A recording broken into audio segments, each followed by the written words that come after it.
Hey YouTube, I'm Kilo, and today we're going to be taking a look at Halo Infinite Season 2 Lonewolves Battle Pass.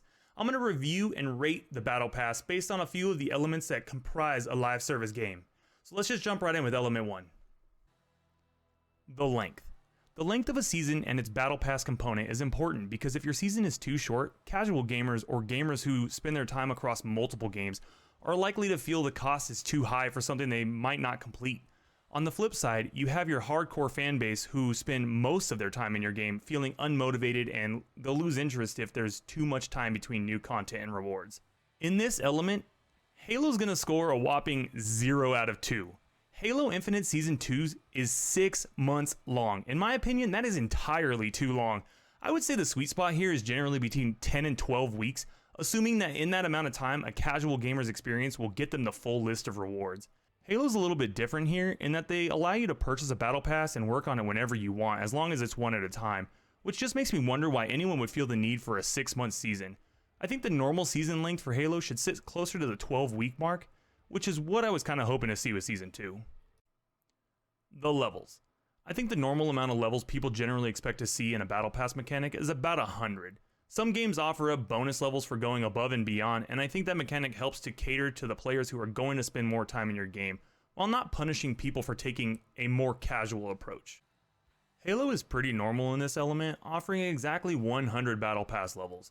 I would have personally liked to see some sort of bonus levels out of a season of 6 months.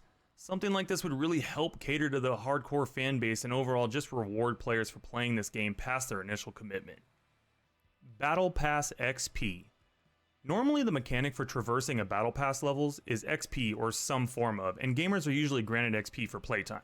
In addition, some games approach a challenge-based method where extra XP can be earned for completing challenges. Halo Infinite gets full points here because they've adopted both methods of XP gains towards your battle pass levels, and while I may not be a huge fan of the challenges, with a 6-month season length, you don't really need to focus on them. If you have double XP token and use it on your first game, you can easily get a couple levels per day, leaving the only reasons to do all the challenges is to collect the weekly ultimate reward, which have traditionally been pretty underwhelming, or for any timed event, like the current launch event, Interference. I'll also say it's nice to be able to work towards the timed event cosmetics as well as the battle pass at the same time. The theme. The theme of a live service game is important because it engages your audience. This element is important for storytelling and even just giving players an extra element if your season crosses over with a real-world holiday or celebration, such as Halloween, New Year celebrations, or even graduation ceremonies. The theme of Halo Infinite Season 2 is Lonewolves. If you haven't watched the cinematic trailer, I recommend doing so, but let me continue without giving away any real spoilers in case you haven't seen it yet. I appreciate the cinematics we're given to kind of give us some more insight on theme, and while some of the items in the past are strange to say the least, if nothing else, we can see how some of it came to be. We aren't given any real-world celebration or holiday tie-ins, and I'm not really sure of anything major in this span of time. However, we could see some stuff pop up in timed events. Now, for one or more of the important elements, the items. The items in a battle pass are the only thing most gamers are looking at when they're approaching the purchase of a battle pass. It can really make or break the opinions of your live service game's battle pass, and while it'd be unrealistic for a game to give 100 really cool items away, it should at least be the norm that gamers feel they're receiving more than what they paid in the items they unlock if they just spent that money in the store instead. Now, we've covered the theme of the season in Halo Infinite, and while I'm seeing things directly here from the cinematic trailer, there's just a lot of filler items still. Halo does get points here on having free rewards, so if you didn't buy the battle pass, you still get rewarded with playtime. However, I personally do not want to see double XP and challenge swaps in the paid side of the pass. We saw in Season 1 a similar approach, with items rewarded being double XP tokens and challenge swaps, and I'm just not convinced anyone actually wants these at all. As I mentioned before, there is more than enough time to complete the Battle Pass prior to Season 3's release, in 6 months. I'm a huge fan of gaining my credits back that I spend on the pass, and a mechanic like this makes players all the more likely to spend those credits and more trying to get things in the store. I would have liked to see at least some tokens in the free side, similar to Fortnite's structure, which basically allows players who are on the younger or more frugal side save up tokens towards something they really want or eventually the battle pass. In terms of usable items, this is another thing that is an overall bummer, with cosmetics being locked to certain armor cores. Now, to be fair, it's not too different from games like Apex, which unlock rewards for one legend. However, it's just a little anti-Halo. I have seen reports of an update coming later that will attempt to fix this, but we'll see.